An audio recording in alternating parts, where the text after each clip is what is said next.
All right, so welcome to Flippin' Soul Flow. We have, I'm really excited for this one. I can't even keep a straight face, but my buddy Cris Chico. Cris, thank you for being here. I appreciate it. Thank you for having me on. I'm excited to be here. There's a lot of energy in this room. Yes. You will see it's a lot of ADHD going on in this room on both sides, but I'm ecstatic for it. So, dude, you've been doing this a very long time, like in the real estate space as a whole.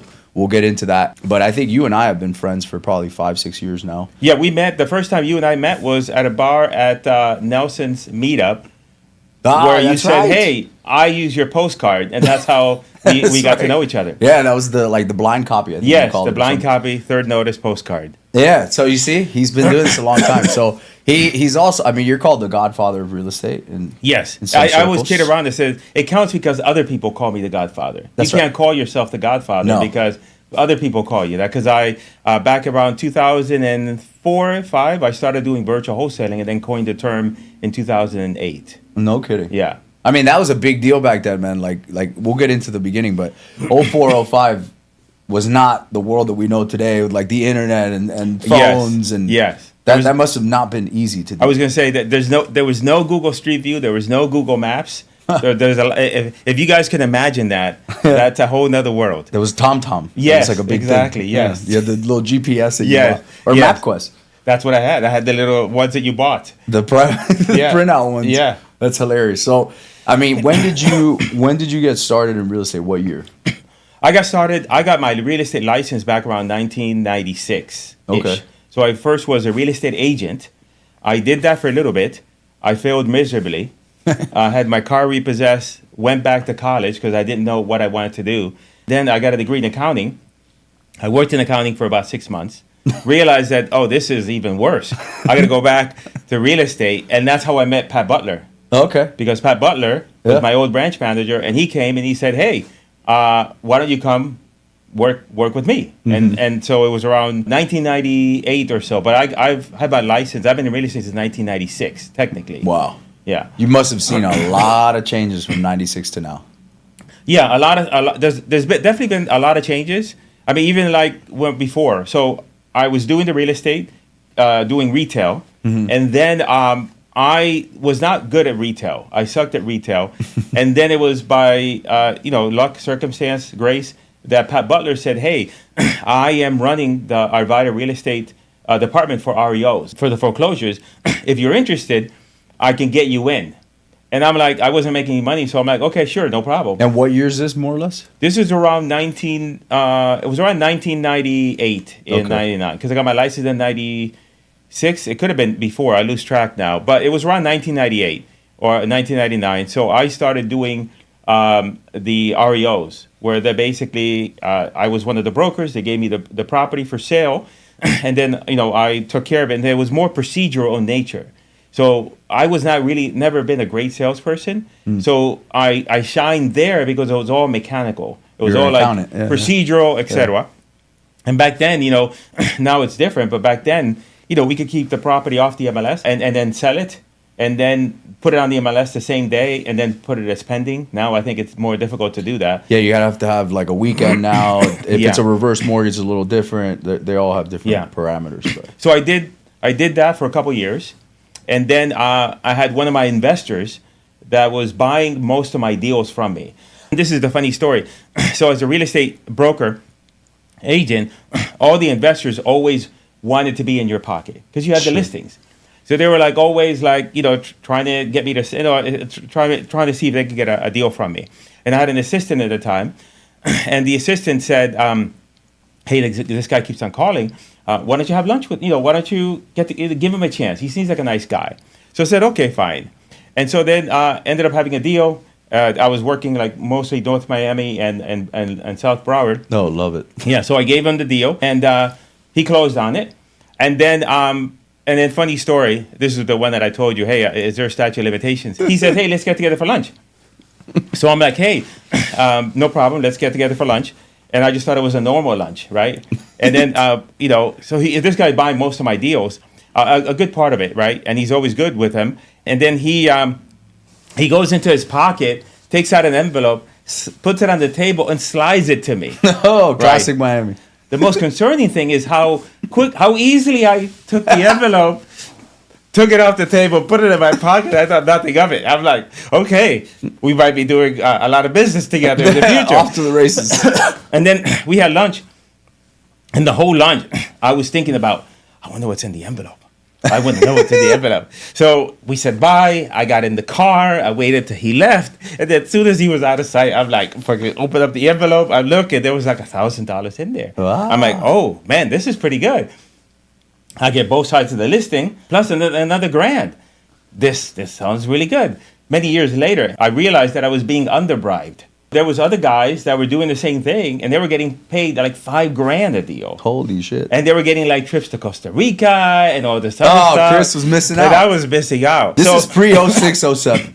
Yeah, this was around 2001 and 2. Okay. Yeah. Still a normal market. It's about to take off. Yeah, this is before. And then, so that guy, the investor, he was like, hey, why don't you come work for me? Mm-hmm. And I'll show you the business. And at that point, I didn't really understand what he was doing, wholesaling. So then I went to work for him as one of his acquisitions people. All right, so we're here. It is 2002-ish. You're doing this. Now you go to this guy. And he says, come work for me. And he was a wholesaler? He was a wholesaler. And you just didn't know it? I kind of didn't know it. The first time I kind of knew something was up is that he closed on a deal, and I went to go get the lockbox, and there were these strange people at the house, and I called him, hey, do you know that there's people at your house? You bought the house, but there's a whole bunch of people there, and they're like doing all kinds of stuff to the house. And he's like, yeah, no problem. I'm like, oh, that's weird. So I didn't know that. I didn't know he wholesaled it. I went to work with him for a year, and all the deals that we bought were all brokers. So my role with him is that I would go ahead and call the brokers, who I already had an existing relationship with because I already knew a lot of them. And I would then, get deals from them, and then we would go ahead and then we would assign them. Either we would double close, or we would go ahead and assign them. And so I did that with him for a year. And so I personally did about 50 deals with him. Okay. But I only got paid like $1,000 a deal, so I didn't make that much money back then. But I got a hell of an education because you compress that time into 1 year. What was the average assignment fee or wholesale fee back then? And what are we talking about? Most of the time it was like 15, 20 grand minimum. And then there were some that they were like doing 40, 50K deals. Even back then? Yeah. And back then it was like Liberty City. We were taking the ship boxes for 30 grand and then barely able to sell them. I wish I would have held so many of them now. I mean, 10 of them and you'd be solid. Yeah. So I did that with her for a year. And then as I was doing that, the market got hotter, right?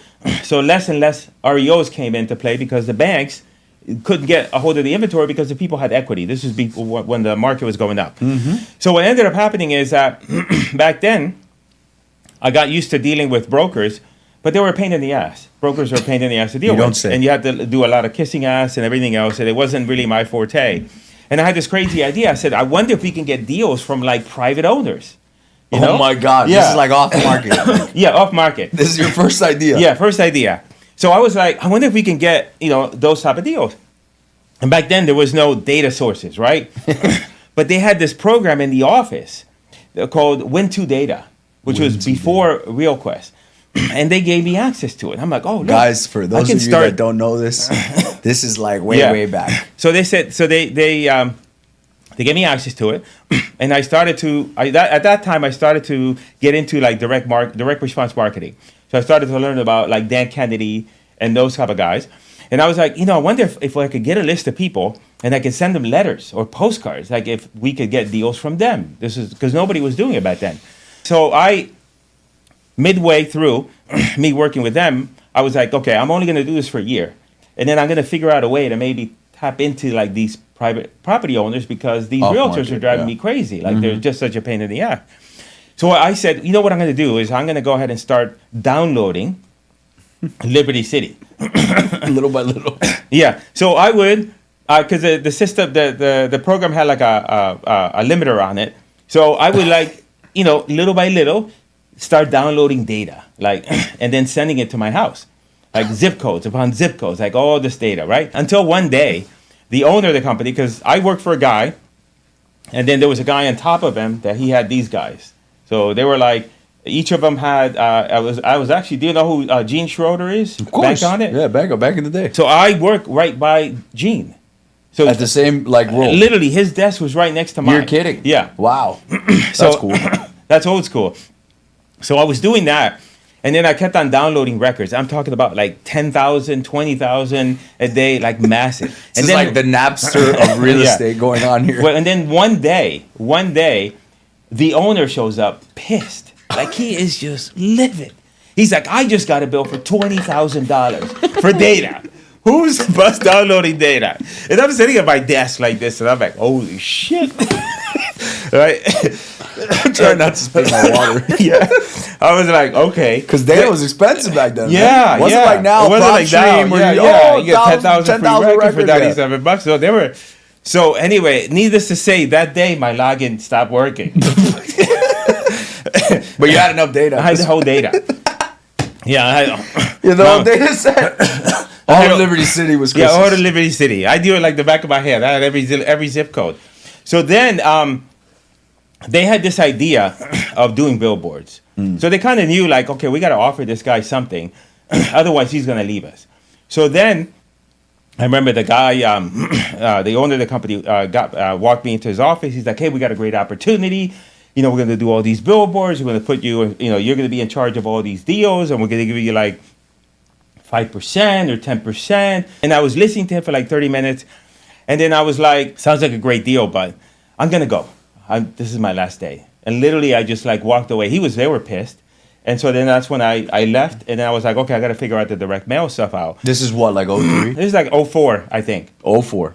Now, hold on, because this is so, like, I love talking to people that actually have been doing this, like, rest in peace, Jim Van Dyke, right? Mm-hmm. Did it for a very long time. I've had many, many conversations with Jim back in the day where he would tell me about, he would send out a direct mail piece, right, and he had a beeper.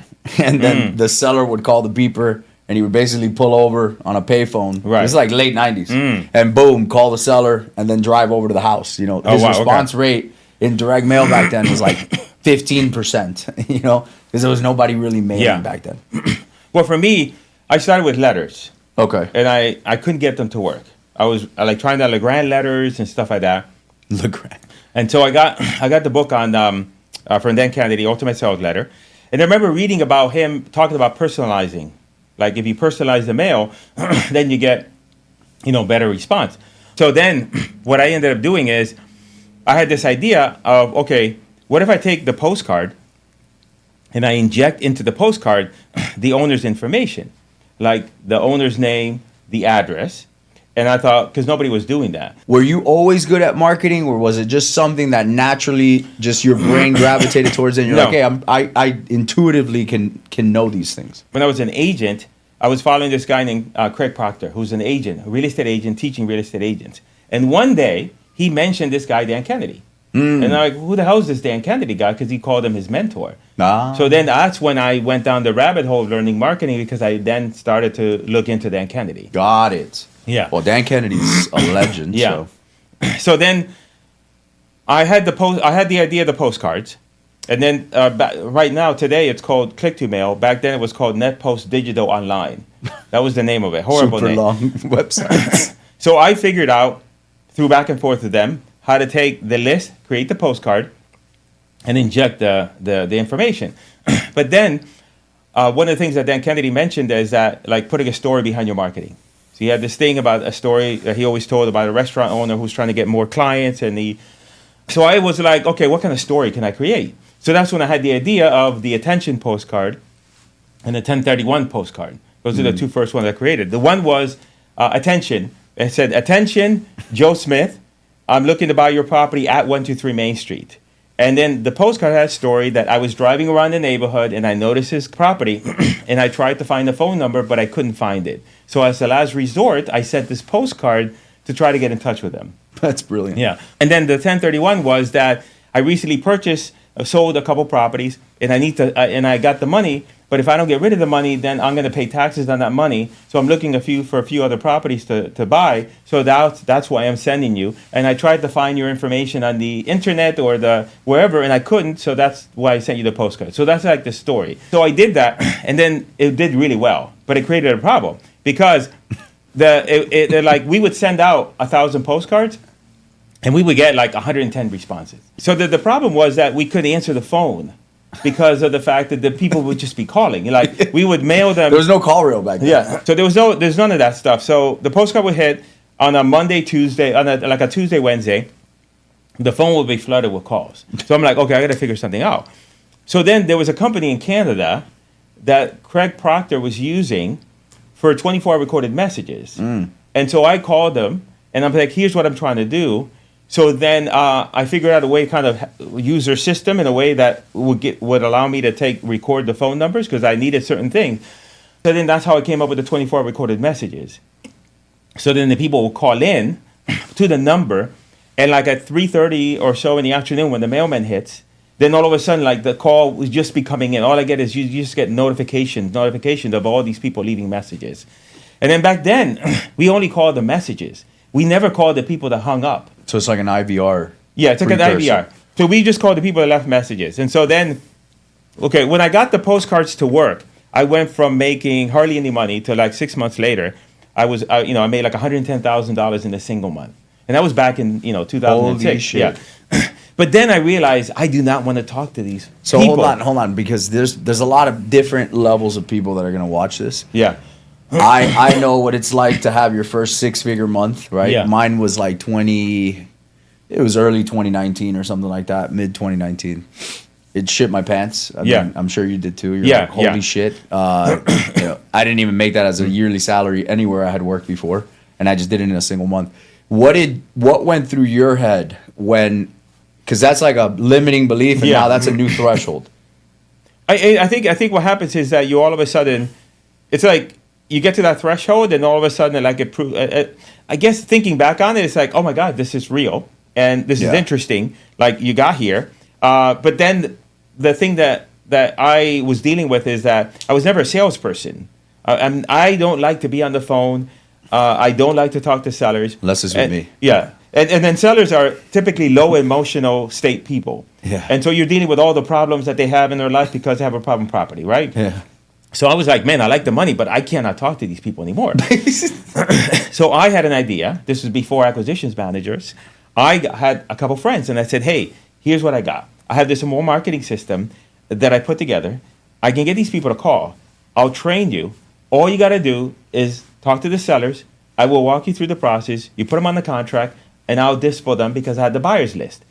So then I had like 3 guys that all they were doing was they were handling the seller calls, and I was running the back end, just the marketing. And nobody knew what I was doing. So I was like the magician, like the Wizard of Oz. They just knew that, oh my God, look at all these people that are calling, right? So I did that. And then back then, there was no CRMs, right? So we had notebooks. No, you told me this. So the calls would come in, and then they would just come in. Like if we did like 1,000 postcards or 2,000 postcards, like it was just like a barrage. Like we couldn't even, like you're calling the phone system, and then you would have to call the phone system, listen to the message, handwrite it. And by the time you hung up, like there was another 10 or 15 messages. So eventually I ended up having a guy that would come to my house on a Monday, Tuesday when the mail would hit.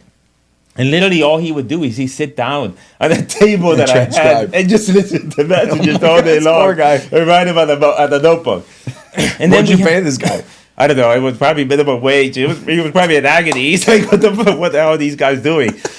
So then we had the notebook was a CRM. God forbid we lost the notebook. And then, so then the notebook, one of the guys would get the notebook. So that was a CRM. He would work through the notebook. Right. And we had a little system where you put a checkbox and every time you call the sellers, etc. And then, so that's how we were running it. So I was running it with at first 2 guys, then a 3rd guy.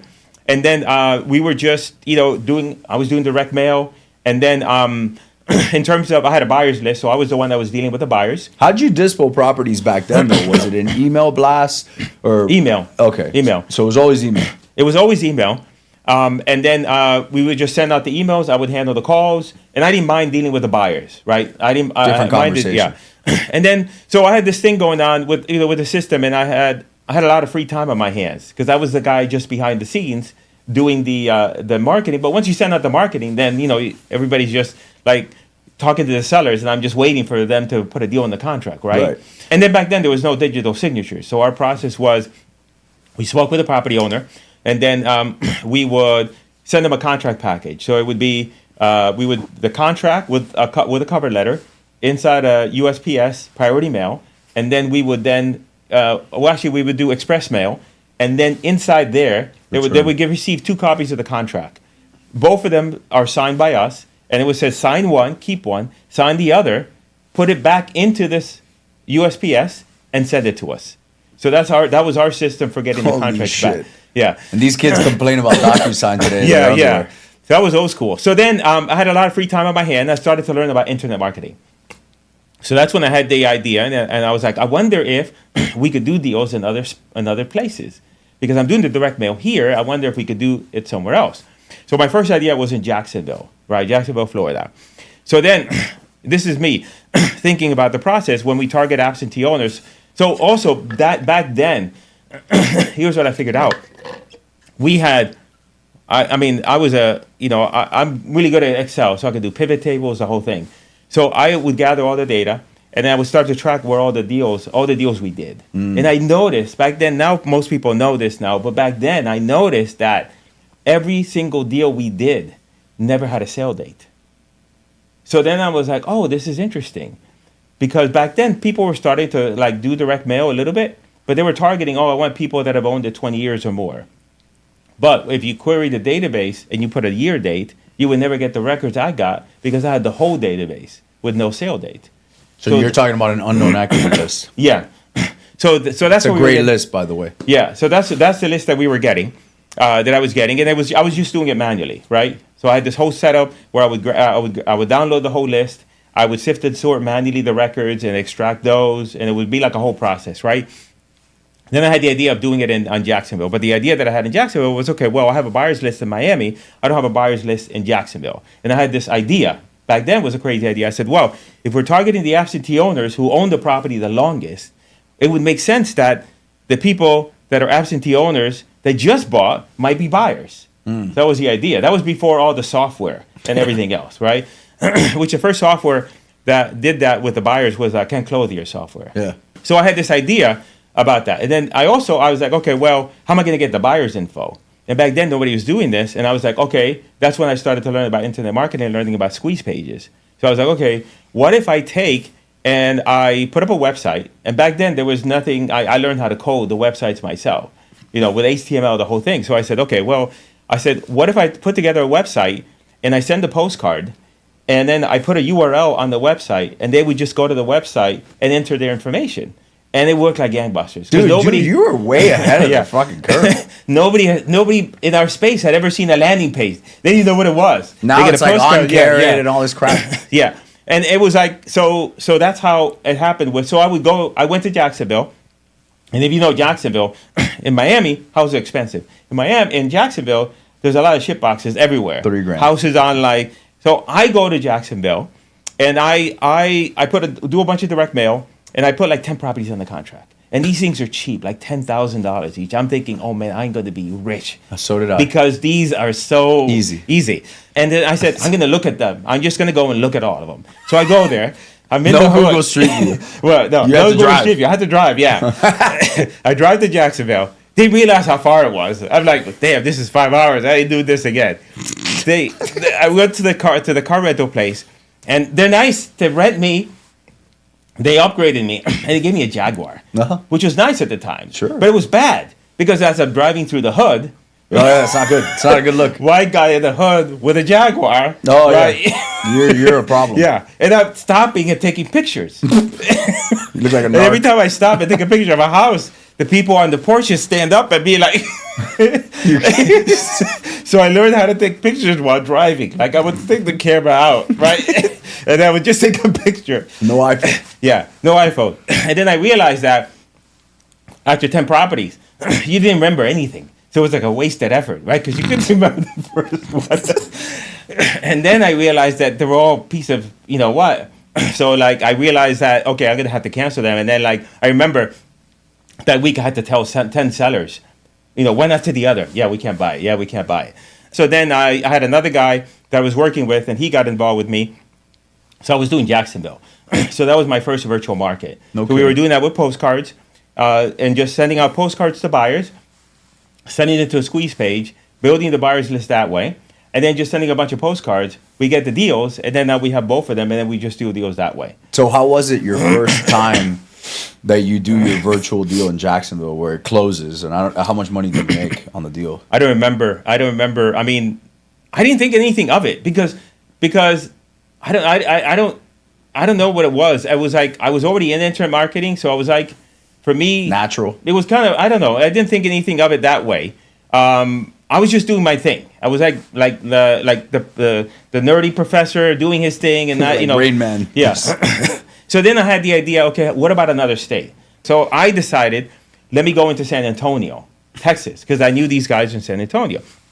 But at the time, I didn't know anything about non-disclosure. Oh, yeah. Right. Different. So non-disclosure is where certain states you can't get, it's difficult to get comps, it's difficult to get data because they don't disclose that data. So whereas in Broward County, you can look up a property and see what it's sold for. In San Antonio, those areas, it's difficult. It was difficult back then. The data companies, like back then I had a RealQuest account with like unlimited access, right? Because it took me off. I was on a special plan with them for a very long time. Like I was downloading. I was always afraid that they would ask me like, "Why are you downloading like all these records for?" Right? Hopefully, the statute of limitations expires on that. So I was running comps on RealQuest, and then it didn't occur to me. I was looking at the comps on San Antonio, and they were all weird numbers. Like you were looking at comps in Miami, and they show, oh, this house sold for 105. This house sold for 110. But in San Antonio, the comp showed, well, this house sold for 42,317. Like some weird numbers, right? And I was like, in my mind, I was thinking, people in Texas, they buy houses for like really weird numbers. They're very exact. Yeah, very exact. But then later on, I found out that it was just RealQuest making shit up. Yeah, it was a non-disclosure. Right, non-disclosure. So like, they whatever. just put an algorithm and just said, whatever it is, this is what we think it was.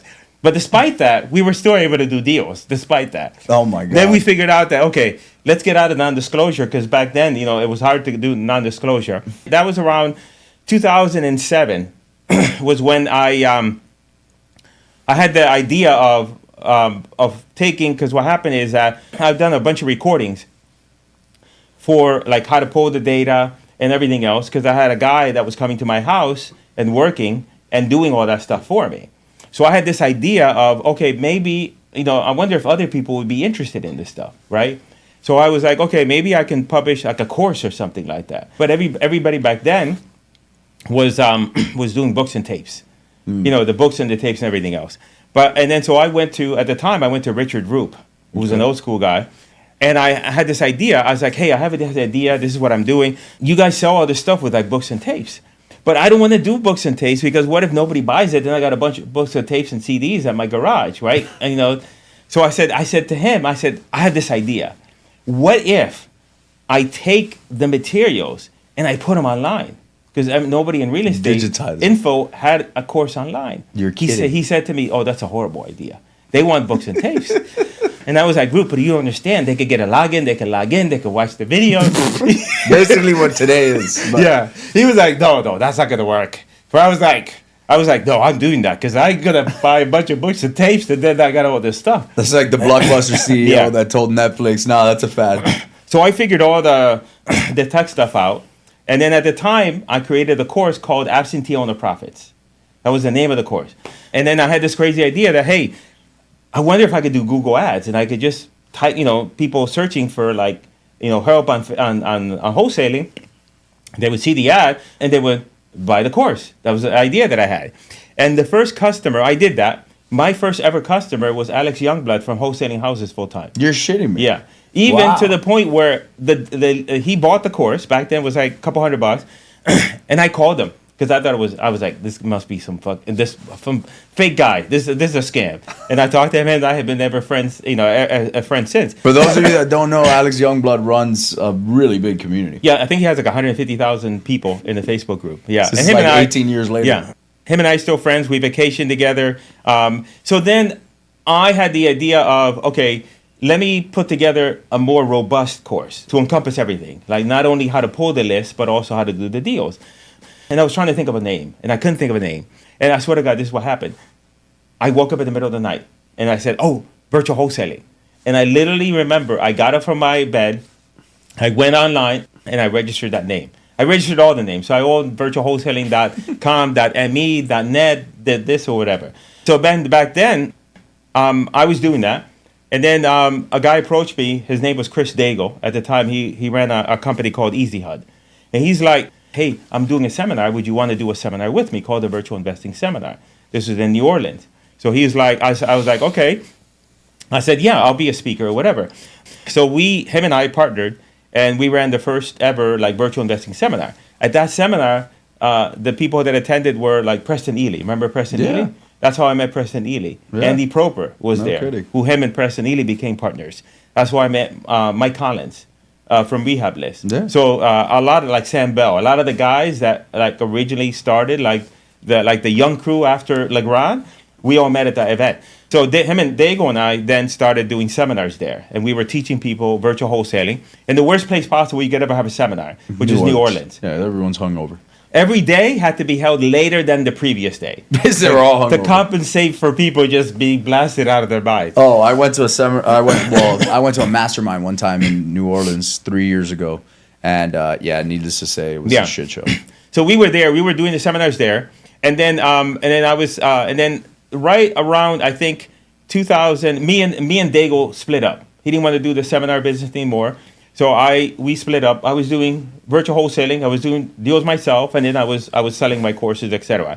And then I had a friend of mine Gary Boomershine, and he said, "Hey, I got this direct mail engine that we could." Well, here's what happened. So I was doing the postcards back before that, and so all the return mail would go to the UPS store, and I would go there, and it was so annoying to them because they were like stacks of postcards because we were mailing so many of them, right? Yeah. And then I would pick up the mail, and then I would just browse through it, and we didn't even do like the return mail. We could have made so much money if we called back the hang-ups and the direct mail and the return mail. One thing I've taught for a long time that I got taught by my original mentor was working return mail. Yeah. And I ripped a $250,000 deal in Westchester, Miami from that. But I always tell guys, especially, at one point I was mailing out about 200,000 postcards a month for years. That's a lot of return mail. Yeah. I can tell you that. It's like 3,000 to 4,000 a month. There's so much money in that and alone. I never did that, yeah. And man, it's things that you don't think of. But when I started working those deals, that's actually partially how Reverse Flip came out. Buying the deed because they were they're usually they don't want to be found for a reason. Yeah, they're getting returned for a reason. It's deceased, abandoned, vacant because the USPS tags them as vacant. They're hiding from creditors. That's really what it is, and you don't think about those things. But as you work them, that is a much different seller. And once you have a system, I do remember. I don't remember the old schoolness, but I do remember like return mail. I have like 80,000 pictures on my iPhone. You can go through like 2017, 2018, 2019, even 2020, some of it. I would take the pictures of the return mail postcards. My VA would dedupe them. Oh, okay. And then we would deep skip trace them through TLO and this and that. Yeah. And then we would manually call them. And then eventually, Todd Swaggerty from Yellow Leather HQ. Yes. Todd, what's up? He made the USPS gives you a barcode when it scans back. So he made a software to scan them. So you bought an Amazon. I swear to God, he sent me the link to an Amazon barcode scanner, like a grocery you would scan store. The postcard. And I would sit there with 1,000 at beep, beep. So much so that my first office, the lady next door came in. She's like, "What the fuck do you guys do here all day?" Because all you're doing is beep, beep. What do you run a cash register here? I was like, yeah. Kind of. They're wholesaling houses, but that was cool, man. And then it would pop it into an Excel spreadsheet. But nowadays you have like software. Yeah, but I think back then when you were doing it, like when I was doing it, the response rate from direct mail was so high. It was like as if the mailman was just giving you money. The highest response rate I ever got was a postcard from you, actually, which was the urgent notice postcard. Yeah. Your house may have been possibly transferred. Oh, yeah, that one. Do you remember that one? I remember that one. That was a shit show for me. Yeah. Because I went from Man, 0.75% response rate was standard back then. Dude, we got an 11% response rate. So I understand you because for 4 weeks, my phone melted. CallRail shut down my account. They thought it was fraud. Oh, look at that! Dude, it was wild. My Podio shut down the server. I had to buy extra servers. Did you get? How would you get that? How would you get the postcard? I talked to you about it, and I remember. I think I either found it on one of your courses that I bought or some old shit that you had produced. Yeah, but it was a little yellow. It was a shitty postcard. It was a little. So I'm gonna tell you thing. how that came up. So what happened is I was going to the USPS and I started flicking through the postcards. Right, I always do. But then I started to notice that look, there's another postcard that looks just like mine, but the USPS people they were just so overwhelmed that they just lump them up together. So I was like, because I'm like, that's one of my students. So I had students that were mailing in my area, so now they're sending out the postcards. So I'm like, so my asshole published a course, and then now I have postcards that are competing against mine. The direct mail started to kind of, in general, go down in terms of response because more and more investors are mailing, right? So then I was thinking to myself, the direct mail, what could I do to put myself in front of the line for a prospect, right? The color. Yeah. So then I was thinking to myself, if a seller's sitting there at the kitchen table with all the postcards, right? What's going to motivate them to pick up mine versus somebody else? I said, you have to intrigue them, right? And I was like, if they could hear my voice, if they could at least hear my voice, then that will take me a little bit further along than somebody else. So I was like, okay, what can I do to at least bait them to listen to the 24-hour recorded message? Because if they listen to the 24-hour recorded message, then I'm a little bit further ahead than the rest of them on the table. Interesting. So then that's when I was thinking about, and I know I must have been, when you buy a car and you get bombarded with like the warranties, and they send you these warranties that say like last notice or whatever. Yeah. So I think I got the idea from one of those. So I had the idea initially of saying, okay, third notice postcard. And then I wrote the text copy we've been trying to get a hold of you about your property at 123 Main Street and have not been able to. As a last ditch effort, we took the time to record a 24-hour recorded message about your property at 123 Main Street. It's urgent that you call. No one will answer. You can call 24 hours a day, 7 days a week. So my thought was, okay, if they call that number, boom, right, I'm ahead of everybody else. Then I can get their phone number because now I have their phone number because the system captured the phone number. Because back then there was no skip tracing. Yeah. So that was kind of like reverse skip tracing. Yeah, it was like skip tracing 0.1. AOL with the CD. So basically I did that. And then a postcard is good when you're afraid to mail it. You're like, man, I know I'm afraid to mail this. This is going to blow up. So when I read your postcard, we had tried a lot of other things. Like this is before like the Google postcard, which was like the shit back in the day. I remember I read it with my ex-partner, and he's like, "Dude, this is like really forward." And because it looks like a tax deed notice. Yeah, it does. Little yellow tax deed. Yeah, that's what I thought of. Only because I was a landlord at that time. Yeah. And I was a new landlord, like an idiot. I forgot to pay my property taxes. I didn't know. And I didn't get the notice. So I got one and I was like, oh my God, I shit my pants. So your notice looked just like it. And it literally said, call us immediately. Because your property may have been transferred. And dude, the people, I gotta be honest with you. I got a folder in Dropbox. They were so pissed. Yeah, they were pissed. But I didn't care because I was like, dude, now we have them in the funnel. Now we have the phone number. Exactly. Yeah. So I used that postcard, and we were getting like, oh my God, this is amazing, right? And then I had a conversation with Mark Evans, and him and I were just chatting, and that's what him and I got to know each other. And I'm like, hey, if you want, I'll share with you this postcard. I'm just using it. Nobody has it. So don't share it with anybody. He said, no problem. And then about a year later, I'm talking to Joe McCall, friend of mine. He bought my material. So I was I was the one that got him his first wholesale deal. No kidding. Yeah. We became friends. And then he tells me one day, he's like, hey, man, I got this postcard and it's working like gangbusters. And I'm like, really? He says, yeah, man, I just did a presentation at a mastermind. He was at CG, and I was showing my postcard. I said, really? He says, yeah, but listen, I'm gonna tell you what, it's really weird. I'm gonna read it to you, but you gotta promise not to say anything. And I'm like, yeah, go ahead. He starts reading the postcard. I'm like, That's my fucking postcard. How did you get my postcard? He's like, oh, that is? He says, yeah, I've been mailing that for like a year and a half. How'd you get it? He's like, Peter Vexman gave it to me. Oh my God. And then Peter got it from Mark. That's how I got it. Mark. Yeah. What happened here, Mark? So Mark says that about me, by the way. And Mark, you know we love you, but like reverse flip, when I came up with this, we were on a call and he's like, dude, you know what's crazy is like '06, I had a course and it was called Reverse Real Estate. Yeah. And he's like, I guess you copied me. And I was like, no. Mine is reverse flip. And number one, I trademarked it. Yes. So don't. And he's like, yeah. And then Ken Clothier took my reverse wholesaling. He made it reverse wholesaling. But everybody, you know, it is what it is. Yeah. But he always brings it up to me. He's like, how's reverse real estate going for you? And I'm like, it's flip. It's flip, yeah. It's flip. But, so then we were mailing that postcard, and then I ended up there was a guy, his name is Gary Boomershine. Him and I came together around 2013 or 14, and then we created this company called REI Vault. Yeah, I remember. I bought that. You did? A long time ago. Oh, I didn't know that. Okay. Yeah. I think my login is still working. Oh, okay. They since disbanded, but we were mailing like millions of those postcards. No kidding. Yeah. And then it transitioned into being, and then we would get clients that we would have to talk them off of the ledge because the news stations would show up at the house because people would get all rattled.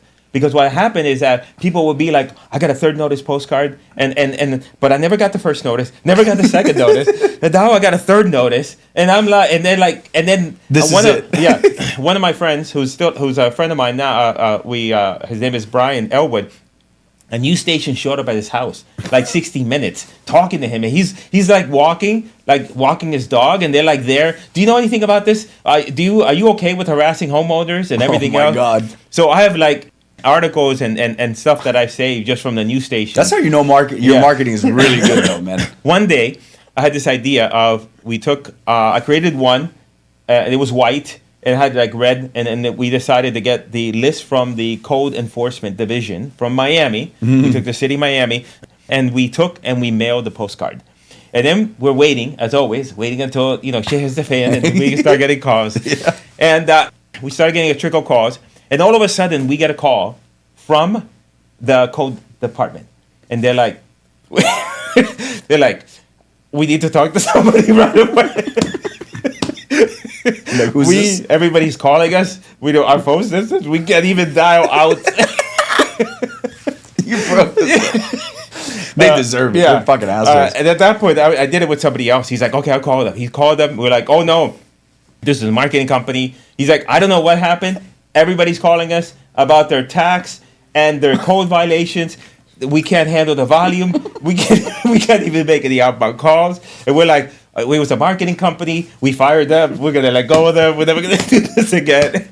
This is a total mistake. Total mistake. So then I was doing direct mail. And then around 2015, again, direct mail in general got more saturated. More people got into the business. More lists are readily available, right? Yes. So then I attended a seminar with, this was before Family Mastermind. Yeah.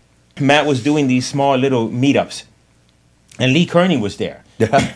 And he's an OG too. Yeah, he's an OG, and I always thought of him like he's a high level guy. Like, he is, yeah, a really high level guy. And he was talking about like things he was changing in his real estate business, and then he started talking about online marketing. He was like, I'm not gonna do direct mail because it generates too much volume, and I had to have salespeople and other stuff. And he was like, yeah, we're gonna focus on online marketing. So that's when I had the idea of online marketing. Maybe I should look into that. So around 2016, people were doing PPC back then. But nobody was doing Facebook. So I then had the idea of maybe I can get Facebook to work for real estate. So sellers. For sellers, yeah. So I ended up getting a bunch of courses, just general courses on Facebook, because nobody was doing it for real estate. And then I couldn't get it to work. But then I had the idea of what I did with the postcards. With the postcards, we would inject the seller's information into the postcard. And that would increase their. So I had the idea of, okay, what if I created images that look like a house from the neighborhood with a bandit sign, and the bandit sign would say the zip code, and then the ad would say, would in essence say, we're buying properties in zip code 33142. So then, which by the way, I don't know if you know this, but I went to Edison Senior High. I grew up in the told hood. me. Yeah, I grew up in the hood. You were the only Puerto Rican white dude back then. I was the only. Well, it was a very small number of white people in Edison Senior High. It was a predominantly black school. Yeah. And so I was a few of them. Yeah. Yeah. So I had the idea about Facebook, and back then, now you can't do a target by zip code, but back then you could target by zip code. So I had the idea of, maybe it'll work. I tried that, and literally, like overnight, next day, I'm like, holy crap, a ton of leads coming in like gangbusters. So I was doing the Facebook, and my thing is, I never liked talking to sellers. So I've always had somebody else to talk to sellers, right? I always had somebody that I was working with. I'm like, I'm sending you the leads, etc. So I was like, I had the idea of, look, I'm doing online marketing for sellers. Maybe I could help other people with this, right? Because we were doing it in our geographic area. So I had the idea about publishing a course. So I talked to, and nobody was doing it back then. And I talked to Trevor Mock, and I was like, hey, I had this idea about a course. Would you be interested in promoting it? And then at the time, he had a guy that was working with him in an agency, and he got wind of the fact that Chico said that he has a course. So then he ghosted me, and then he made an announcement, Trevor, on his Facebook page, like, hey, we're thinking about creating a course about Facebook ads, right? And I'm like, these motherfuckers, I got you. So I said, I'm going to save this post. So I saved the post. And the post was, I want you to tell me everything you want to know about Facebook ads for motivated sellers, right? I'm like, okay, I'm going to come back to that post. I came back to that post. There were like 80 comments. And it was basically, that's everything that's going to be in my course. So then around 2016, that's when I published my course on finding motivated sellers on Facebook.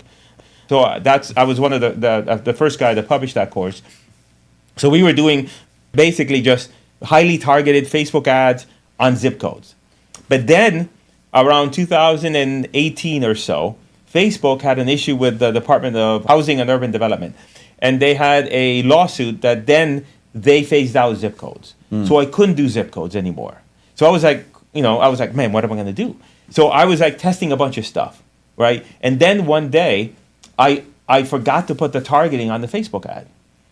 And I just and then all of a sudden I'm starting to get leads. And these leads are cheap. They're like $5. And I'm like, oh my gosh, I broke the code. And then I was like, but wait, these leads are showing up in Ohio and all these funny places. And I'm like, so I looked and I'm like, oh crap, I forgot to put the targeting. But I'm like, wait a second. You might have stumbled on something. Maybe we could do something with these deals. So that's how it came up that's how it then snowballed into doing the nationwide model, which is what we're doing now. So then now what we're doing with Facebook, and then, later on with TikTok, and all the platforms is now we run ads nationwide. And so we're doing deals pretty much all across the country. But that's how that happened, because Facebook stopped allowing you to do zip code targeting. And then I went and I stumbled upon the nationwide thing. Well, I've known you for a long time. Anybody listening to this, every single part of your story, first of all, is utterly hilarious. But second of all, let's just start there. You're very entertaining the way that you tell the story. But you have such a freaking rich history of, hey, I was doing this and then nobody was really doing this, so I thought, why not try it? You didn't really think too much about it. You're like, fuck it, let me just try it. Then it worked or didn't work, and you're like, all right, let me tinker that. If it did work, you're like, this is awesome. Then you took it to the next level, and what if you insert this? And what if I layer on that? And what if I do this? But I think that's what makes you such a great marketer and entrepreneur, because, dude, I've known you for years, but I know of you from so many other guys, even guys have mentored me that mention you and this and that.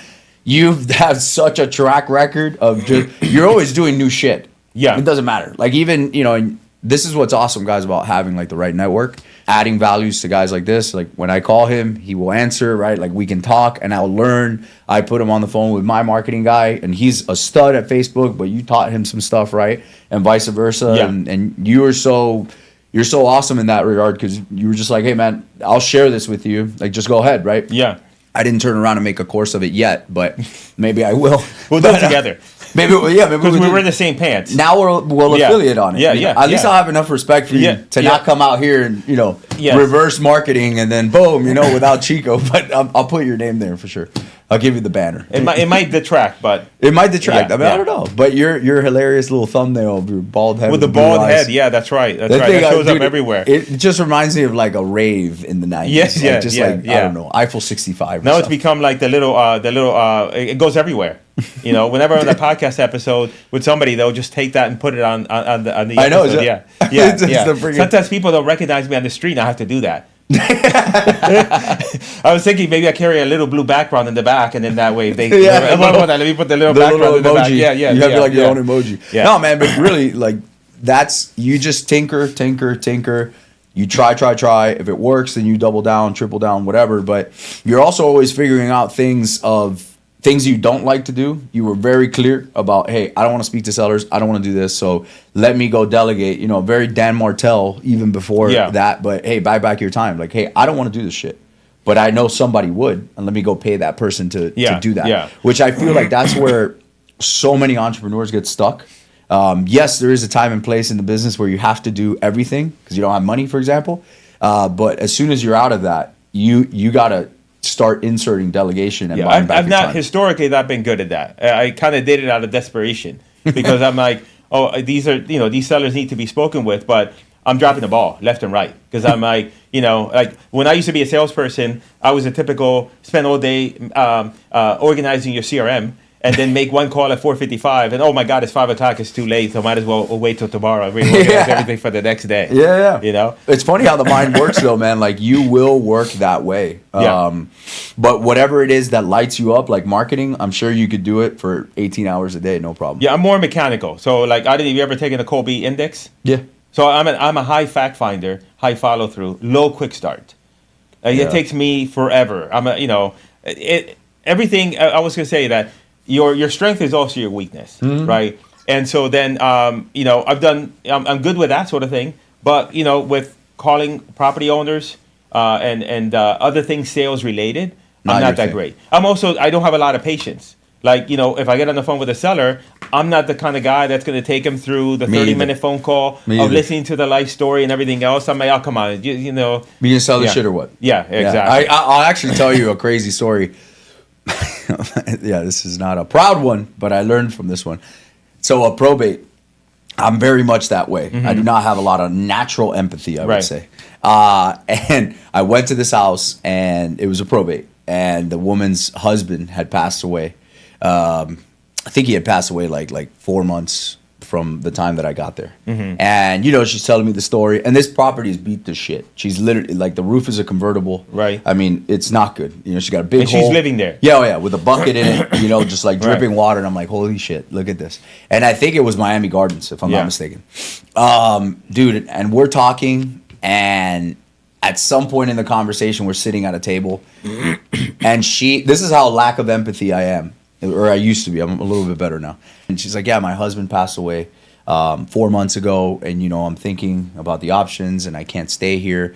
And I completely went over that. And I was like, well, listen, what do you want for the property? Like how much? Yeah. I mean, the roof is shot. I got to redo the roof. And, and I just went right into the property. And I was like, are you looking to sell or not? Yeah. And I think we ended up getting the deal because my ex-partner went back to the house. Because he was very empathetic. But, dude, I think back at that now, and I was like, yes, are you going to sell it or what? And she's like, but my husband just passed 4 months ago. I was like, but he's gone now. Yeah, he's gone. He's gone. Let's not dwell on the past. And let's not dwell on the past. Like, what he would want is for you not to be here with a bucket. Yeah. That's what he would want. Right. Like, it's... We come from good intentions, but we don't think that way. I'm just like, listen, we're not going to dwell on the past. He's dead now. He's buried. We're good. Maybe I get you money for the thing. But yeah, man, it's so crazy when you're not good at something. You don't notice that you're not good at it either. Sometimes. Yeah, you just run right through it. Yeah, I could definitely say, that's an issue for me. That's an issue for me. Yeah. For the people that are listening to this or watching this, what would you say are your like top 3 rules for marketing? Let's say. I would say the easy one, which seems simple, but standing out, right? Because when I created the postcards, if you're doing what everybody else is doing, then you're going to get the same result. So there's a concept that I heard from, I forgot who the guy I heard it from, idea sponging. I think it was the guy that created Priceline. Okay. And he talked about like the idea he got about with Priceline is where he was thinking about bananas and how bananas have a shelf life that expires. That after a certain point you can't sell the bananas anymore. Sure. The same way as an airplane. When the door closes, you cannot sell that airplane seat anymore, Sure. right? So he took the concept of the bananas and what was happening there with the bananas and how can you take advantage of the bananas as they're expiring and selling them and the various ways by either discounting them or a different use, and then he applied it to Priceline for plane tickets and hotels. So to me, I think about like what I did was similar to that. It was idea sponging. It was always taking ideas from other places and then bringing it into whatever it is that I'm doing. Because the third notice, I got the idea from letters that I probably got, from warranty companies and everything else. I thought, I wonder if that will work for me. The idea about the 24-hour recorded message came from somewhere else, right? So I always think that the best ideas come not because some ideas come because maybe you thought of it, out of thin air. But generally they come from idea sponging. So to me, I think that to get good at marketing, you have to expand like your knowledge base, right? And expand. I just don't look at real estate. I go down rabbit holes about a bunch of other stuff, and I try and think about, I wonder how that would apply to real estate. Like I'll give you an example. One idea that I thought about, like with a third notice postcard, was now they have these AI agents, right? That you can outbound and inbound agents. And I thought, well, what if you could do that? Like if a lead comes in through a text message, and then you text them. Like it's hard to get people on the phone right now, right? Generally speaking, nobody wants to call. Everybody wants to text. And so like an idea potentially could be where what if the seller gets a text message and the text message says, hey, we're interested in buying your house. Like they submit their information, but you say, hey, if you don't want to talk to somebody, we have our AI system. You could talk to it without having to talk to a human. And then at the end, it will give you the offer on your property without ever having to talk to somebody. But then at the tail end, you design the system not to give them an offer, but to tell them, oh, I'm so sorry, we don't have enough information to, and then we're going to have to transfer you to an agent, right? And I was thinking about that, but ideas like that come because you're looking at other things. So my recommendation for people, number one, is that don't keep yourself confined to the thing that you do. So if you're in real estate, you should go outside of real estate, and then learn what is working in those other industries. That's so good, man, because the affiliate model for our school community with Reverse Flip, that came from my ex-partner being an Aflac guy for 13 years. Okay. That's really an affiliate model base where you bring in agents and then they bring in on more agents, and then you make an override from that. Got it. Similar to an MLM, but without the triple layers. Okay. So that's an example. But that's great. Like that. Right. And then you incentivize them. Hey, if you sign up to school and you start getting deals and you bring somebody else in, then you can make an override off of their deals. Correct. Right. Okay. Because people refer friends when they're doing something that they love. People love to tell people like, dude, I'm doing this sick shit, right? Come and do this. Yeah. And the referrals are great. And they're basically infinite if you do it the right way. But what's the second thing you would say? The second thing is establish a foundational knowledge of like just the basic principles of marketing. Like, so I know, I learned copywriting and, through Dan Kennedy, that was my first, kind of entry point into learning and understanding why people buy.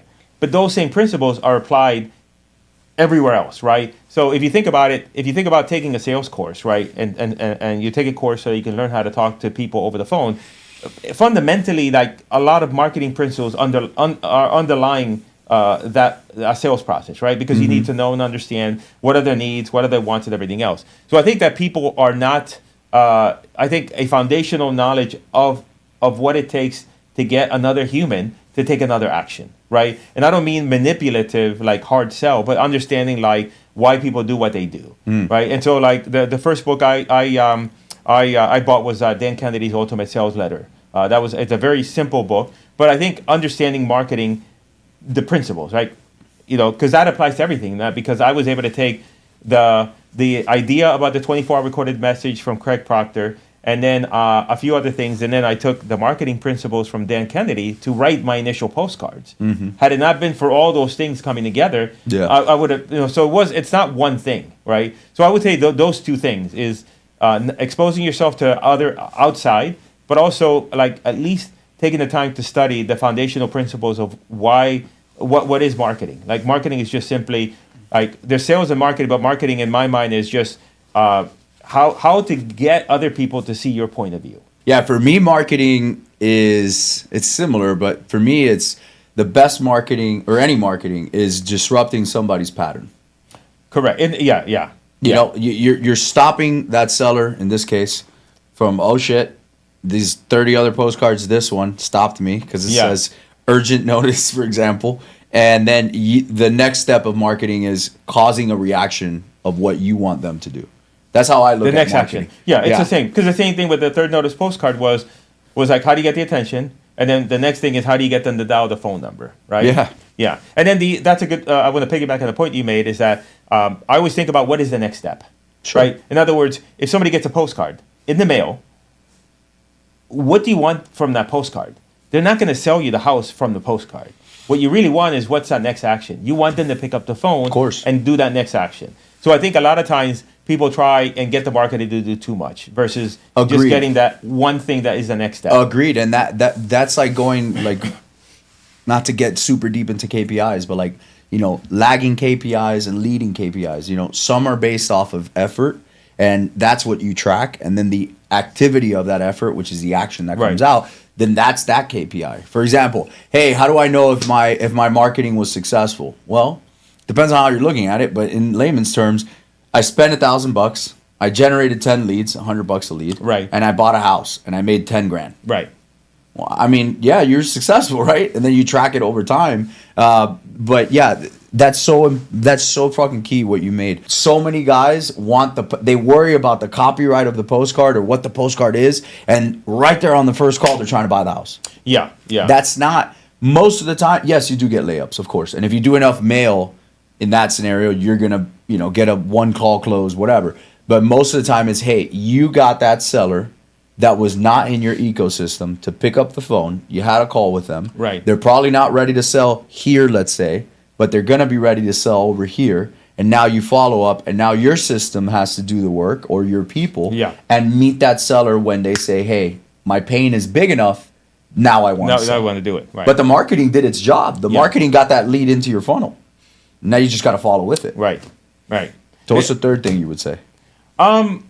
I don't know if I have a third. Don't listen to Well, as you're talking, the other thing, when it comes to like the other layer of, it's not marketing, but it's more sales. But it's more like the other thing I think that hurts people in our industry is like you can get the marketing, and you can get the people calling in, and you get to that point where now you have leads. But then if you sound like you got a sock in your mouth, that's a problem. Yeah. And it's interesting because sometimes I talk to potential clients. And I tell them, look, you're not. You need to have like 4 cups of coffee before you call these sellers, right? Because you ain't gonna close a deal. You saw and you mumble your words. I can barely understand what you're saying. So explain to me how you're gonna close the deal. But that's the other part of it, right? You could do everything right, but then when you call, when you're on the phone with a person, right, and trying to do the deal, it's how you sound. I think is the other part of the equation when it comes to our business, right? Yeah. Because, and I would say that I'd rather have somebody that doesn't know what to say, but sounds great. Yeah. Than the guy who knows exactly what to say, but he sounds like he has a sock in his mouth. Yeah. But by the way, I've never put a sock in my mouth, but I'm sure that you've heard about it. Yeah. For the record, he's not saying anything weird here. Yeah, I don't want to. I'm not judging you if you have, but no. But you wouldn't sound that great. I haven't. But I think it's never one thing that makes the difference. Yeah. That's what the point I'm trying to make with this. Is that the third thing? It is kind of the third thing, the bow that wraps it around, right? Because people are always looking for the one thing. If I only had the list, if I only had this, I only had this. But then the problem is it's never one thing that makes the difference. It's always a combination of a bunch of things all coming together. Yeah. So in our particular industry, right, you got to have the marketing down. There's a lot of other things that need to be in place in order to put a deal together. But that applies everywhere else, right? Sure. And every endeavor. So I think that I I mentioned the first two. I don't have another one that I can think of other than to say, from a sales perspective, you got to sound halfway decent on the phone. Otherwise, it's not going to work. Or outsource it. And all those things all have to come together. Yeah, right? outsource it. You know, some of the best partnerships I've ever seen are one guy is usually really ops driven. Right. And then the other guy is usually very extroverted and sales driven. You know, that's some of the best partnerships I've ever seen, because one guy is going to be like you, which is not me, way behind the scenes, right? Tinkering with everything, and I can make the phone ring. But when the phone rings, you don't know what to say. You're like, hello? And is somebody going to get that? Yeah. Somebody like, somebody, hello? Somebody get it. Yeah. Right? And then the other guy's like, dude, I don't understand what the hell you're doing back there. I couldn't make the phone ring if I called myself. Yeah. But when the phone rings, I know exactly what to say, and I'm very confident. And even if I don't know what to say, I sound very confident. I can build rapport, right? And I can have empathy with people, and I can convert. And I think with both of them, obviously, you have something very special when that happens. The problem I see, too, in business is when you get two visionaries. That's a problem, because now all they're doing is envisioning shit all day. And no one's doing any of the work. You know, they're just imagining things all day. And then when you get two integrators, that's a problem, too. They just plan all day. Because they just plan to plan all day, and then nothing gets executed all day. Well, the interesting thing about that, because I took the Kobe test, and I was my ex-partner, him and I always struggled, because I was a low quick start, meaning that it takes, like, part of the knowing your personality, like my personality, like if somebody in my team wants to present me an idea, they can't just come willy-nilly and present an idea. They have to, at least come with a Google Doc and say, hey, here's the idea that I had, right? Because otherwise it's going to get rejected. So whenever my ex-business partner, him and I were on completely opposite ends of the spectrum. I was all the way in fact finder, meaning like if you come to me with an idea, he was all day long wanting to riff on ideas and everything else. So in that scenario, that partnership would have lasted longer if we had like a middle person. Like an intermediary to bring us together, because we were so far apart. The other thing, here's the thing, as you were talking about that though, I on a personal level, I've been recently thinking about the whole concept of not wanting to be on the phone with sellers, and the side aspect of that is that I've been studying a lot of. Are you familiar with NLP, neuro linguistic programming? Course. Yeah, Tony Robbins does it best. Yeah, but I think Bandler does it best. But that's okay. Do you know? Are you familiar with Bandler? No, not really. So Bandler was one of the original creators of NLP. Okay. And then Tony studied under him. But I not to get into a sidetrack, but I think that my hesitancy in speaking with sellers, not wanting to talk to sellers, is because historically I've been somebody that doesn't like confrontation. And so as a result of that, I shied away from sellers. Because if you're talking to me here, you're like, oh, Chico, you can put two sentences together. I'm sure you could talk to the seller, right? And have a conversation with them. It's different. So it's like there's nuances to it. You know? Right now, I am trying to get better at that. Like, in other words, the way you are doesn't have to be the way that you've always been. That's the thing I think about. Like, sometimes we put labels on each other and say, I am this way. But then that puts you into a box, which doesn't allow you to break out of that box and do something else. Because the thing that holds me back with the sellers is there something else there that exists that is holding me back in other parts of my life, but I just don't see it. 100%. I love that you said that. I would say, even me, like, I've gone through a lot of that. I do not like at all when I speak very highly of myself, probably too highly. And I would say some people are like, damn, man, this guy's pretty cocky. But number one, you should be your biggest fan. Number two, I do know that I have flaws and stuff like that, but I don't like when people around me say that stuff. It's like a trigger to me. And what stuff? Say what? Like this, like, for example, like, oh man, I'm not really a techie person, or I'm not really good with technology, right? When people say that, and I get it, because I do it all the time. I do it too, right? We're all humans. I was doing it here with you. Yeah, but when people say that, you don't realize, talk about NLP, you're programming yourself. You're reaffirming that prior behavior, whether it's true or not. And you doesn't put yourself matter. in a box. And now your mind is like, well, we're not really good with tech. We're not really good with tech. So anytime that pops up, you're like, well, I'm not really good with tech. Okay? Because that's instantaneous. Like, I'm training right now and I'm running a lot, right? And naturally, my first thing that I said was, I don't have a runner's body. Because I'm not. I'm 217 pounds right now. I'm not. Yeah, I was going to say, you look a little fat, but that's okay. Thanks, bro. I look a little jacked, but anyway. I was going to say, no, you are jacked. It's a t-shirt. No, but what's funny is the typical runner is a thinner build, obviously, because they're going, especially longer distances like marathons and stuff. That doesn't mean shit, though. Like, so now I'm actually breaking through that barrier with myself, where I'm running further and further. Like, I ran 14.2 miles on Sunday. That is a lot for a guy of my size, let me just tell you. Yeah. But I'm doing it, and I'm trying to do it very well. And now it's just a belief where guys are like, you're running 14 miles. And I'm like, fuck yeah, I'm running 14 miles. Yeah. You know what I mean? And it's just like little things like that where naturally, I used to say that all the time too. I'm not naturally empathetic. Yeah. Well, that's great. That may be so, but why don't you just work on it? Yeah. You know what I mean? Yeah. And I think a lot of guys and girls just pigeonhole themselves there.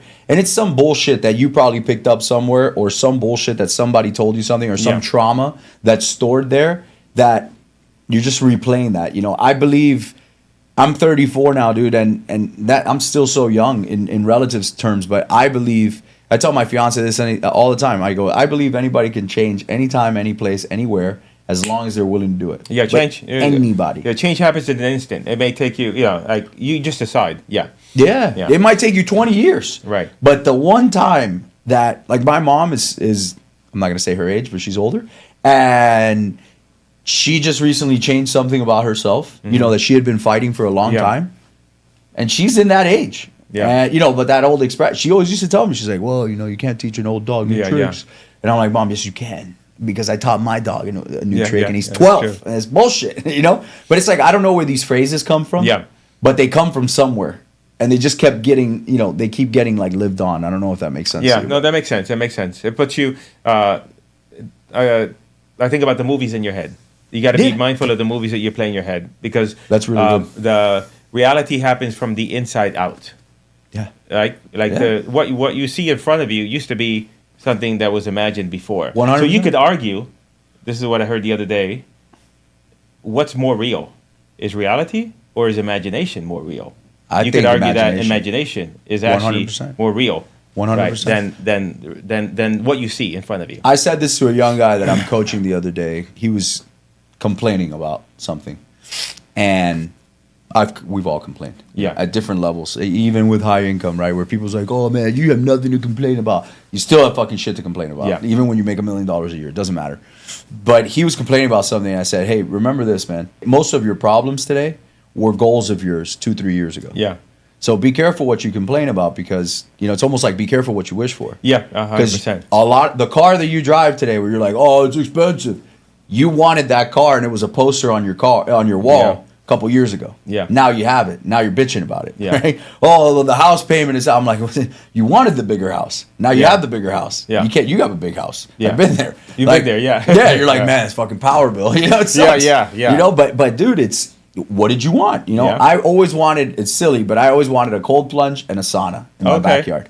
Now I have them, right? And it bumps up I use them every day, and it bumps up your electricity bill. It's quite a little bit.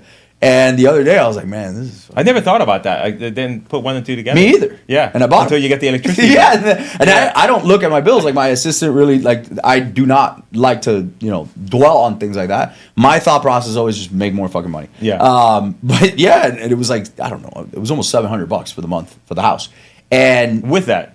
Yeah, like with everything, you know. And I was just like, well, I mean, I did want them. And I enjoy the shit out of the cold plunge, and I enjoy the shit out of the sauna. And what are the health benefits of that, right? For those kinds of things. So I think you know, even in business, man, you have things like that you go through, like these different thresholds of things.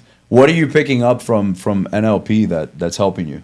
So I've always struggled with imposter syndrome.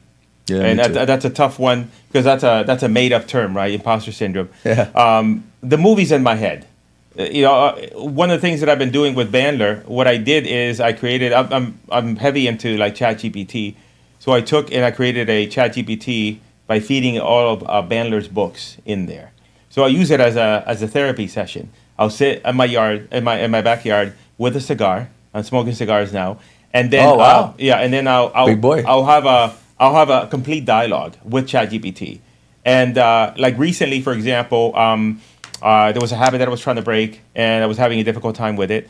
And it walked me through the process of, like, pornography is not good, man. Of a switch pattern, like of how do you, like, you take the habit, this is how you look at it, you shrink it, you make a different moving out of it. And so the thing that I'm trying to, I think, what's my goal this year, or what am I focused on?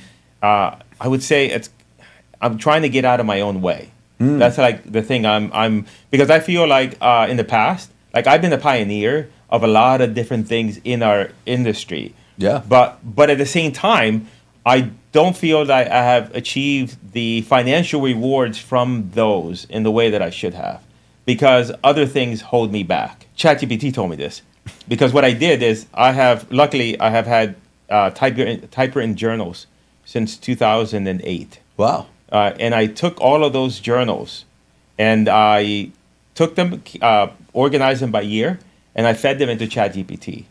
And then I started asking questions. Questions like, okay, because one of the things that I was struggling with is like I had an idea, and I'm like, I think you had this idea like a year back, and I have an inkling that you still haven't done shit with it. So I did is I fed everything into ChatGPT, and then I have this like 100-page document that I ask all these questions like, what are some of the like beliefs? What are some of the challenges that I've had that show recurring? And I had this whole back and forth with a breakdown. And one of the key things, and I had to say, what are the negative beliefs that are affecting me from achieving my goals? And then I asked, okay, what's the keystone limiting belief? What's that one belief that if I eradicate, that then everything else will eradicate the other ones? And then the belief that it told me was that I'm good as I am, meaning that I am kind of worthiness, that I am worthy as I am, and that I don't have to prove myself to anyone.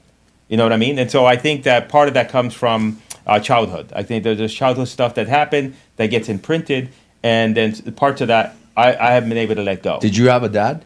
I had a dad. But like around?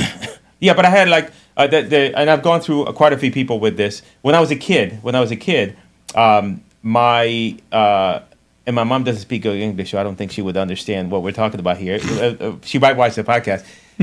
When I was a child, I don't have that much reach yet. Yeah. When I was a child, I always remember like if you go back and said, "Hey, tell me about a childhood memory that you think really impacted you." One was where I would leave the kitchen cabinets open. So I would go and get something from the cabinet. I would leave it open. Okay. And then what would happen is that my mom would yell and scream and just be fighting for hours on end because I left the kitchen cabinets open. And then that kind of imprinted a be careful kind of messaging in my head. Where in the past, I don't do this anymore, but many years back, I noticed that I was telling my girls before they left the house, oh, be careful. But what does that say when you say that? Mm-hmm. But I think that then snowballed into other things where, like, for example, I was afraid of being confrontational. Why? Because I'm being careful. And then I was, so I was always like trying to overprove myself, right? If I, I have thousands and thousands of students, but if, let's say, for example, if I had one student that did poorly, then all of a sudden I think, oh my God, there's something wrong. I have to go back and redo the whole thing. I have to comb through everything. So to me, I feel like there's a lot of like that stuff that I've been working through NLP to kind of reprogram the way I see things, like how I see the movies that I play in my head that then affect how I how you see yourself. Yeah, I've been in rooms where and I've been on stage where I've thought to myself, oh my God, look at these guys. They think I'm like, I know, if they only knew how much of a fuck up I was. Jesus Christ. But I think everyone goes through that, though, Chris, but at some level. But I think that there's two things. Number one is that you allow one thing in your life to permeate through everything. It's as if, like, if I said, if I said, hey, whenever I brush my teeth, I leave the cap on the toothpaste off, and because of that, I'm a horrible father. Then you would say that sounds ridiculous. It's a huge right? parallel. Yeah. But again, we do that. Like we take something that we did. We do. And we apply it across so many things. And then the other thing is allowing myself to forgive myself for mistakes in the past.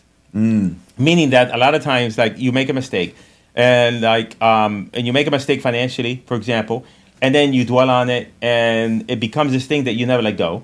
And so it ends up being that you carry that to the future, and you can't have the future because you're still carrying the past. Historically, I think like there's always a compounding of effect, right? So if you think about all the things that I've done in terms of marketing and the things in the business, and I say, hey, I've not been able, like, I don't think I took advantage of those things as well as I could have, right? Then why would that be? It could be the way that I think about things and the way that I see myself in the world, and that prevented that. But then it was funny. I just realized this maybe about a year ago. It's like in the past, I had not been really good with money, not been good at saving money. I was always easy to just spend it and that sort of thing. And then I realized recently that I operate with money the same way that my mom operates with money. Yeah, your blueprint. And I always hated and I always despised that, how she operated with money. But then I never realized that indirectly I was also operating the same way with her. Have you ever read Secrets of the Millionaire Mind by T. Harv Eker? Yeah, a long time ago. So you might want to revisit it. Yeah. I read certain books like every year again because I don't know if you do that ever, but which I picked up from you, the fact of reading them like at 1.2 or 1.3 times. Oh yeah, I listen to a lot. Yeah, that's why I can't go to seminars. Everybody talks at normal speed. Yeah. This guy listens to like at 2.1 or something. Yeah. He's like, "Yep, done. Book's over. Next book." No, but really, I actually do that. Like I do like 1.2 to 1.3. Because everyone is always slow to me in life, just like you. I think we're the same in that regard. But T. Harv Eker talks about... Without modafinil. Go ahead. Without modafinil. That's another podcast for a different time. Yeah. But no, I don't take that. Oh my God. I'm on peptides and that's all I need. But he talks about the financial blueprint. Yeah. Right? How all these things... I mean, we all have a blueprint from childhood. Yeah. It could be a good blueprint or it could be a shit blueprint. Yeah. Usually it's a shit blueprint. Like when, first generation American, your parents are immigrants, just like me, just like you, blah, blah, blah. There's certain money things around it. And you even hear it. I mean, I remember people, this is in Spanish for me, but a lot of my family, actually all of my families, nobody was really successful in my family per se, but they would always say like, oh, $1 saved is $1 earned. Yeah, so that imprints into you, yeah. Yeah, and then one day I remember I saw this guy up on stage, and I don't remember exactly where. It might have been a Tony Robbins event years ago.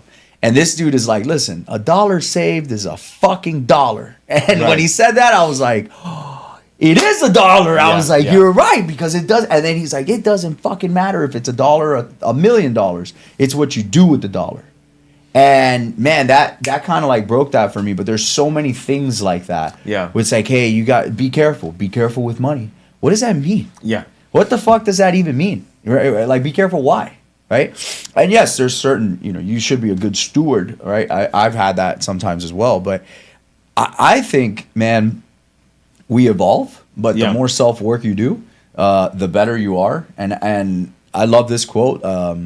Your income will never exceed your personal growth. Right. Do you believe that? I do because I feel that my mindset, like I'm really good at tactical stuff and all that stuff, but my mindset has been a limiter. So that's why you were doing Wes Watson's mastermind for a while too. I don't know if you could say I joined Wes Watson, which if you guys don't know who Wes Watson is, he's a guy that yells at you and beats up people at the gym, etc. And I had joined his program. He had like a 7,500, for 3 months, and I wanted to get a better understanding of his social media, of how he was doing that. But I felt like, okay, here's a guy that's operating at a particular level. One of the quotes, a friend of mine, Ed O'Keefe, he always said that always be mindful that whenever you're going to a mentor, that especially if you're going in for a particular thing, that you don't absorb their operating system mistakenly. Meaning that, like for example, Dan Kennedy, he was somebody that was great at marketing, but he was somebody that hated employees and didn't want to hire any staff. And so if you ingest his whole entire operating system, you'll be great at marketing, but you also pick up all the vices. So with Wes, I tried to just look at him as here's a guy that's really successful doing this. I'm not going to do what he's doing. I'm going to try to take away from that. But at the end, I didn't really use it. I went through his blueprint of how to do his thing on social media, but I never really implemented it. Only because I think I was just stuck in my head.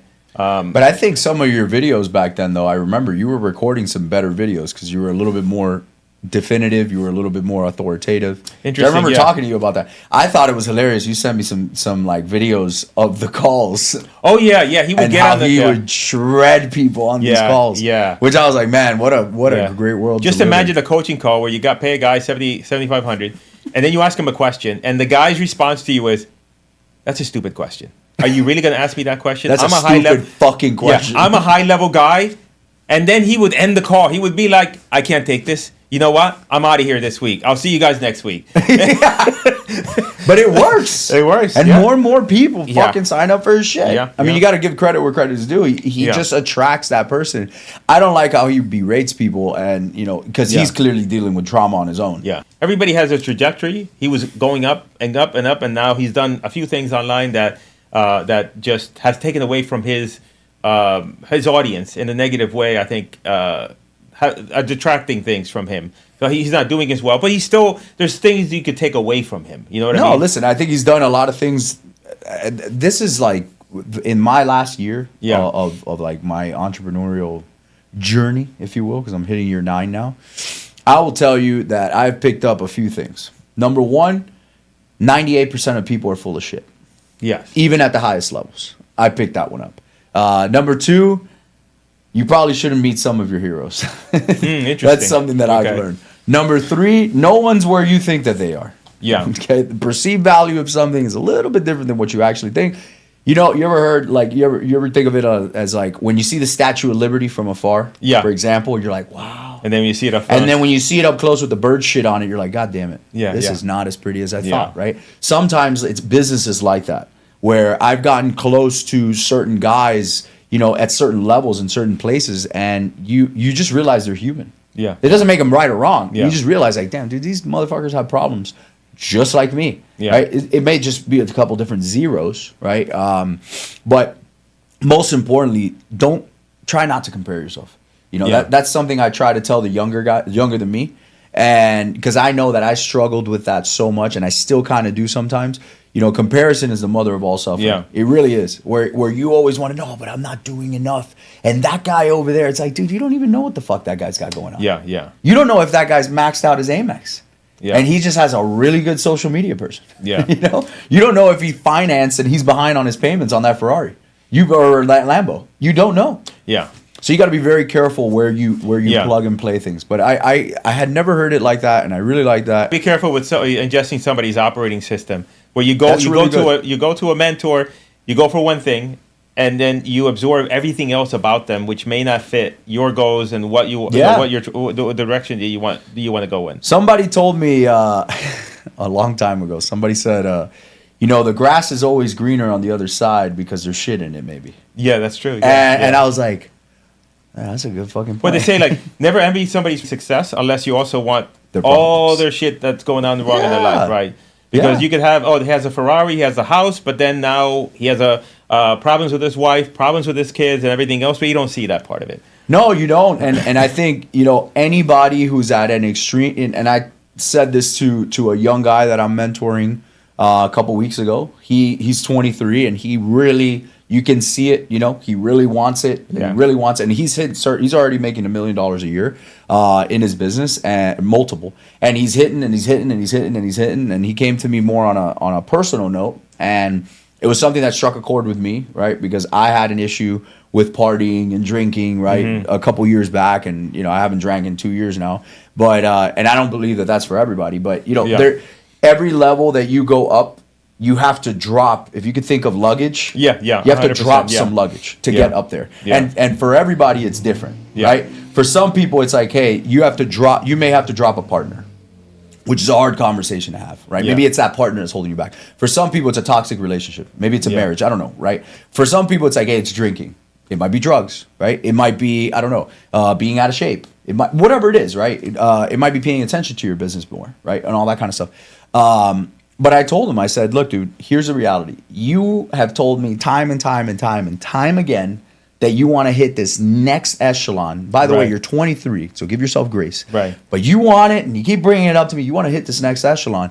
You don't have time anymore, even at 23. Like, that life that you want, it ain't about the KPIs, and it ain't about the business. You know how to do direct mail. You know how to do this. You know how to do that. You're spending over $50K a month in marketing. You got money in the bank. You have over $1 million in the bank. You're doing 10 deals a month. You know what it is?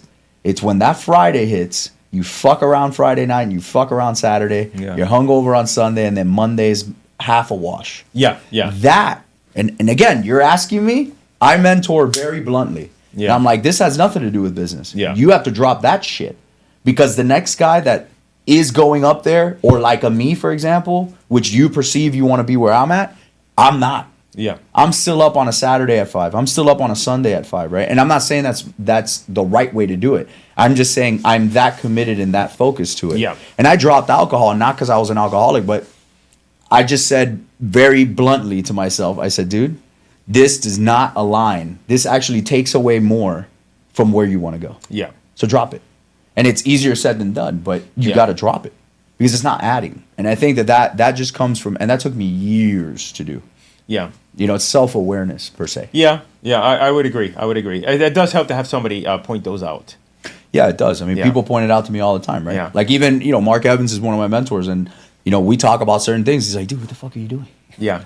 He's like, what do you mean? And I'm like, no, but Mark, you don't understand. And there's all these things. And like we all do, right? And he's like, but what the fuck are you doing? Yeah. This is the thing. Like you were here and you were doing great. And then you went, beep, beep, beep, beep, beep. And you started looking at other things. Stay the fucking thing. Yeah, stay on point, yeah. It's very important, though. And how do you feel about coaches and mentors? I mean, you still have them in your life? Yeah, I still have them. I've always had mentors. However, though, I think that you have to be mindful of that. Sometimes don't use a mentor as a crutch, because I think it's a combination of things. Like I think that one of the mistakes I always make is staying with a mentor too long. Because when you're with somebody and you're getting mentored by them, there's a familiarity that tends to sink in, and if either one of you are careful, then you just kind of settle into it helps you get to this level, but then you kind of stagnate. I would say err on the side of combination of both mindset and tactical. That would be my advice. Is figure out exactly what you need. I prefer not to have a mentor that's too general in nature. Yeah. I prefer somebody like figure out what you want and then get somebody specific for that thing, get it done, and then move on potentially. Because I just found like whenever I had a mentor long term, it started out well, but over time we just got complacent, and then I was able to, he was able to placate my bullshit, and then at the end, so some of them won't. That's so true. Yeah, that's so true. And I think relationships get like that too. Yeah, where I think the sweet spot for any, and I think it can be done in the long term, but the sweet spot for any relationship is you're always able to communicate, especially when it's hard to communicate about something. Yeah, and you should openly communicate about that stuff, and that's so much easier said than done. The thing that comes to my mind with that is friction. As you're talking, it's like mentors and relationships should create friction.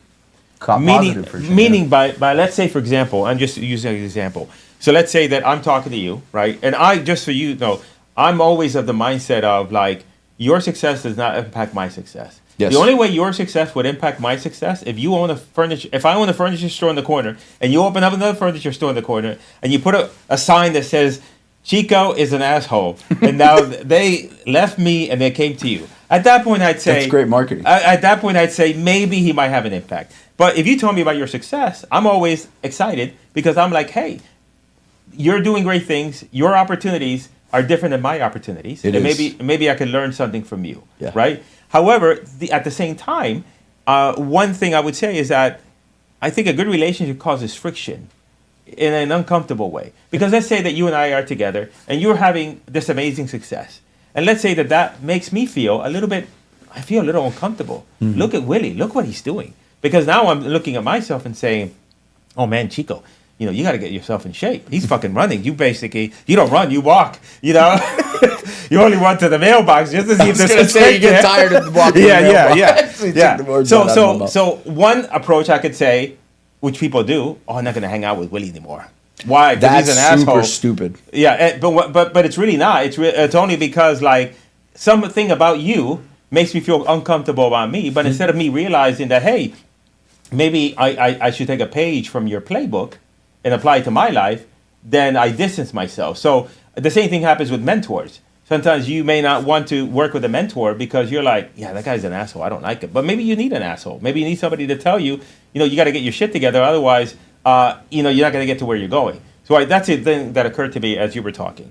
Yeah, I think the best way to describe it is someone being concerned about somebody else's success or feeling that your success is going to take away from my success is the equivalent of me saying that us three are going to walk outside. I'm going to get 10 minutes of sunshine, you get 10 minutes of sunshine, and you get 10 minutes of sunshine. But we can't all be there at the same time because there won't be any sunshine left. Yes. Right? That is the stupidest fucking way. Or like oxygen. Like, dude, hold your breath because I don't want you to fucking take my oxygen. Dude, there's 7 point something billion people in the world. I mean, how many Wes Watsons are there? There's tons of other guys like Wes Watson. Again, my head of like marketing was telling me, he's like, dude, there's guys that make 200 grand a day. I know. Online. And you don't even know them until you're like, oh my God. I know, and I'm like, are you fucking shitting me? Yeah. Like, you know, and of course, like, I've made 200 grand, more than 200 grand, but in a month. Yeah. But I know how many fucking deals that took, right? And I'm not saying he doesn't have problems, don't get me wrong. I'm sure he does. Yeah. But, and it takes a long time to get there. But, man, like, that's a... And I know that there's definitely guys out there that make $1 million a day. Right, that guy's probably looking up and saying, "How the fuck do I get there?" Right, Yeah. And he's at 200 grand a day. But again, just there's always somebody. You know, for every Mark Cuban, there's a fucking Jeff Bezos. Yeah, you know, 100%. Jeff Bezos is probably 100 Mark Cubans on a bad day. Yeah, and Mark Cuban's wildly wealthy.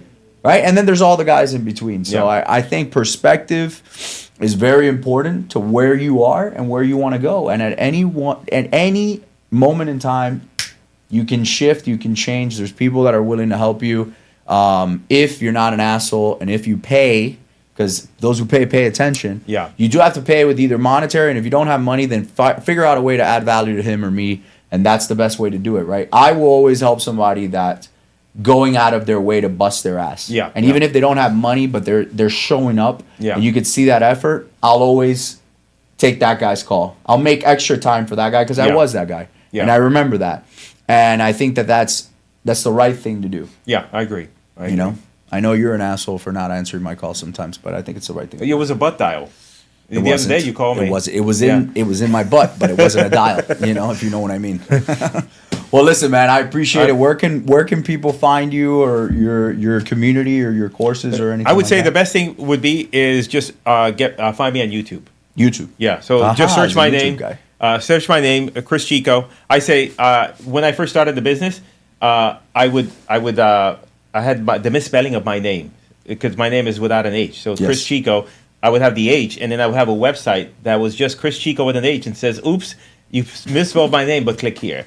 But now, if you type in Cris Chico, Google knows where to find me. So if you just type in my name, you're big time. Then you'll find me on Instagram, and then find me on YouTube. Watch my materials there, and that's the best way to find me. I appreciate it. Hey, man, I can't say I always tell you this, but I really, every time we get together, I learn so much. I respect the shit out of you. Yeah. I always learn so many different things, and I always laugh with you. So I appreciate it, man. I'm glad we're extending our relationship. Yeah, absolutely, absolutely. Thank you. All right. That's a wrap. Woo.